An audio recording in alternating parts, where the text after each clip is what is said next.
And good afternoon, everybody. Welcome here as we get set for pole day qualifying from Daytona International Speedway.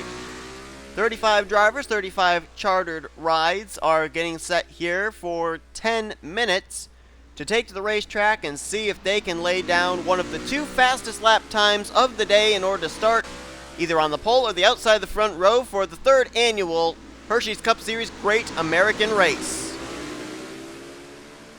We'll jump out to our drivers in just a moment here,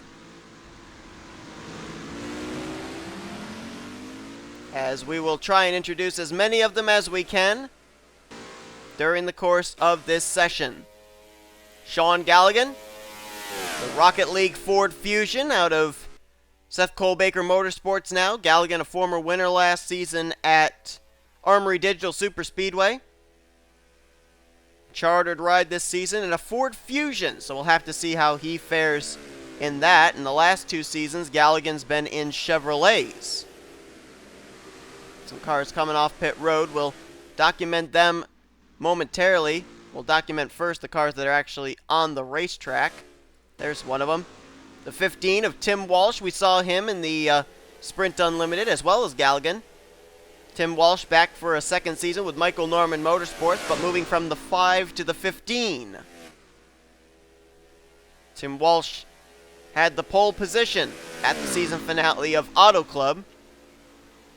Last season, though, was a pretty struggling season for him, so he looks to rebound this season in Hersheys Cup competition. We got two cars working together here, former chasers from last season. Brandon Gonzalez back for a third season in the Mitsubishi Lancer. He won at Texas last year, and the defending Daytona 500 winner, Kyle Matthews, in the Kings Island Chevrolet for Retro Racing Enterprise. And you can see how quickly two cars match up against one car here in terms of speed.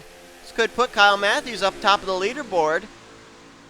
And nope, instead, Brandon Gonzalez actually the fastest on track right now. There's the driver who found victory lane early here in Season 3 of Hersheys Cup Series competition. Anthony McCrory went to victory lane last night in the Sprint Unlimited, over with the new team of Seth Colbaker Motorsports and driving a Ford. His last two seasons, in which he won the championship, Season 1 was in the Final Four, in Season 2 he was driving an Audi A5. We'll have to see how he does now in a Ford Fusion, but if last night was any indication, that team's still as strong as ever, and that driver still as determined as ever. Charles Sanford was also in the Final Four for the championship last season. Four-time winner in Season 2. And he'll now try and break his own record, as Charles Sanford looking for some revenge, trying to become a Hersheys Cup Series champion. Maybe Season 3 will be his year. His teammate, not too far behind, Jessica Shelton, the third entry out of Retro Racing Enterprises, winner at Darlington last year and was in the chase. This season, going to try and go for 2 victories. So far, Season 1, no victory. Season 2, 1 victory, so maybe she can go for multiple wins this year. Behind her, the 33 of Leon Alvarez makes his return back to CJ Racing. He drove for CJ Racing back in Season 1. As a matter of fact, he was the only driver of the team at that time that went to victory lane. That was back, I believe it was at Freeway.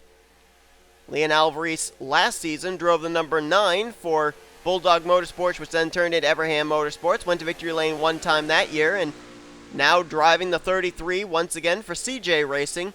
We'll see how he does.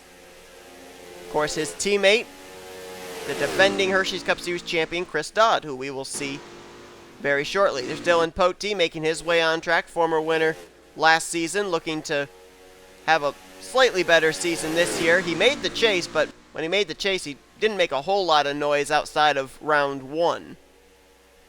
Carson Scott for AS Racing, number 38, our winner last year at Infineon, also was in the chase, but he got eliminated very early. And we have some skid marks there in the middle of 3 and 4. Somebody apparently ran into some kind of problem. I don't know who it was. Looks like only one pair of skid marks, though, so we'll try and find out who it was, possibly, as we're looking at the 22 of JT Bryant. Back again with Young Motorsports. He's been with Young Motorsports since the Hersheys Cup Series began. whether it was in a Dodge Dart or a Ford Fusion, but he went all of last season without a trip to victory lane. We'll see what he can do this season. He was the only driver from Young Motorsports not to go to victory lane last year as well, as Levi McIntyre had a win at Las Vegas, Dylan Young a win at Homestead, Miami. Daniel Voiles, no longer in a Mercedes-Benz. He's now driving a Chevrolet SS for Anime Racing Team. Daniel Voiles has run 2 seasons in Hersheys Cup full-time, has yet to have a trip to victory lane. Maybe he'll have a trip to victory lane the Daytona 500. Manuel Hartnett for Srigley Motorsports, number 97, picking up new sponsorship this season with Drive to End Hunger. Kind of a completely whole new look for the Srigley Motorsports team.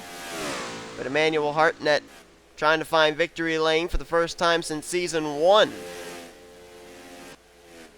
There's Levi McIntyre, mentioned him earlier, a winner at Las Vegas. McIntyre made the chase for the championship last season as well, but wasn't able to really be that much of a contender for the title.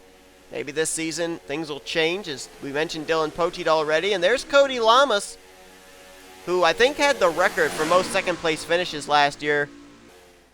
Second to him was his teammate at the time, Marty Johnson. And Cody Lamas, I should say, this season looking to try and find victory lane. He's now moved over to the 48, a teammate with Benjamin Miles at NW Racing, and we'll see if Cody can find victory lane for the second time in his career. He's a former Hershey's Cup Series winner back in Season 1 at M&M Superspeedway. Keith Batson comes into Season 3 of the Hershey's Cup Series as a chartered machine. Batson, of course,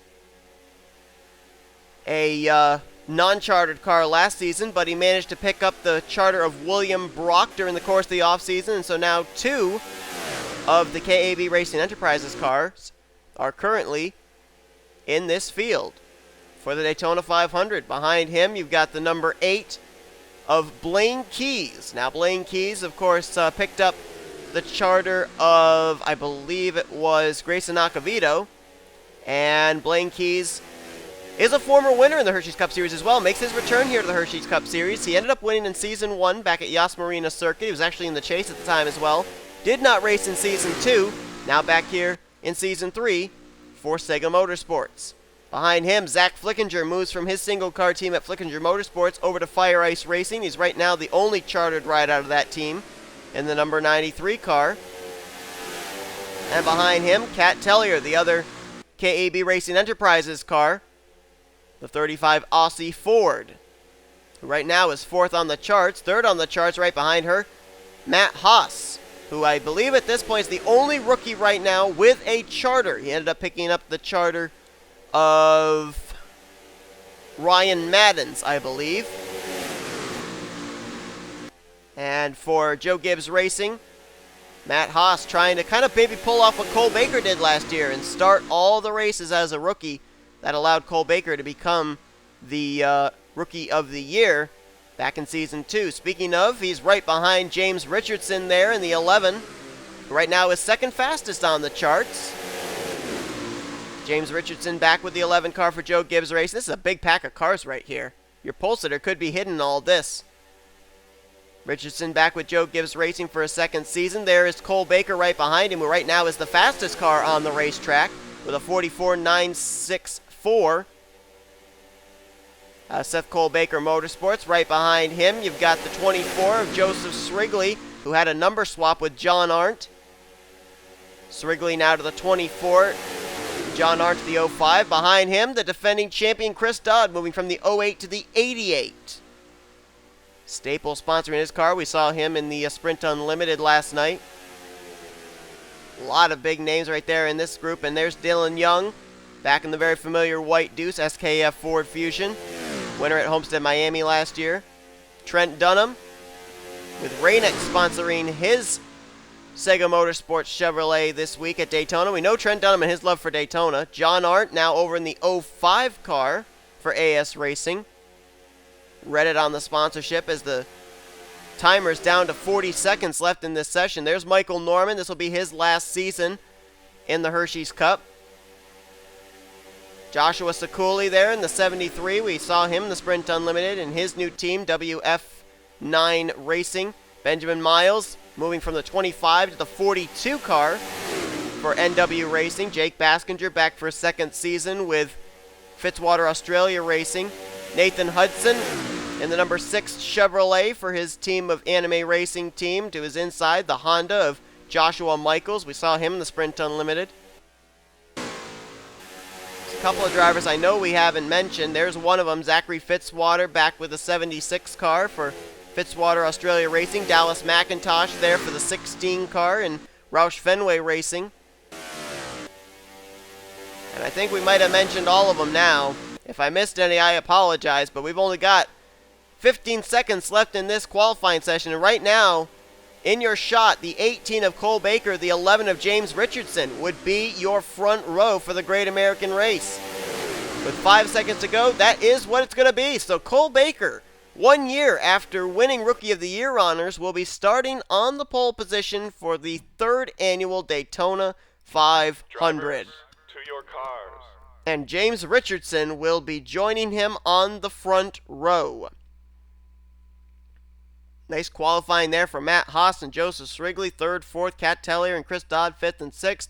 And the rest of the top 10 were Zach Flickinger, Keith Batson, Levi McIntyre, and Dylan Poteet. However, the only 2 spots that are set in stone at this point are Cole Baker and James Richardson. All the other drivers, their starting spots are going to be determined by the Can-Am duels that will be coming up later on this weekend as you look on down through the remainder of the 35 cars where they all were in terms of running and where they would start in the Can-Am duels. There you see them. So for duel number 1, you'll be seeing Matt Haas, Kat Tellier, Zach Flickinger, Levi McIntyre, Brandon Gonzalez, Kyle Matthews, Dylan Young, Michael Norman, Tim Walsh, John Arndt, Joshua Michaels, Trent Dunham, Emmanuel Hartnett, Carson Scott, Anthony McCrory, Zachary Fitzwater, and Dallas McIntosh. For duel number 2, pretty much the drivers that I didn't mention, but I'll go down through the list anyway. Joseph Srigley, Chris Dodd, Keith Batson, Dylan Poteet, Daniel Voyles, Cody Lamas, Blaine Keys, Benjamin Miles, Jake Baskinger, Sean Galligan, Joshua Sekuli, Nathan Hudson, JT Bryant, Jessica Shelton, Charles Sanfer, and Leon Alvarez. So Cole Baker will start on the pole for the Great American Race. James Richardson will start on the outside of the front row. You'll see those two as well, Baker in duel number 1 and Richardson in duel number 2. They'll be starting on the poles of their respective Can-Am duels. Next up, we have to determine who the 7 non-charter cars will be that will be starting in 36th through 42nd for the Great American Race. Well, actually, they'll make the race, the Can-Am duels, and then they'll be able to have an opportunity to advance their position in the starting lineup. But still, 7 drivers will be transferring into the Daytona 500, and it will be in 2 sessions that will be coming up next on this race weekend at Daytona. We also, after that, will be having our Can-Am duels, of course. That will set the remainder of the starting lineup for the Great American Race. Then after that, we've got the Almond Joy's debut race, the Almond Joy Series first race at Daytona. And after that, we cap the weekend off with the Great American Race's 3rd annual running of the Daytona 500. Thank you all for tuning in. Hope that you enjoyed this qualifying session. Again, congratulations to Cole Baker on starting on the pole for the Daytona 500. James Richardson will start on the outside of the front row. It's looking pretty good right now for Seth Cole Baker Motorsports. A victory lane trip in the Sprint Unlimited and a pole position in the Great American Race. We'll see you guys next time as we continue on Daytona Race Weekend here on the Hersheys Sports Channel. Offline racing at its best.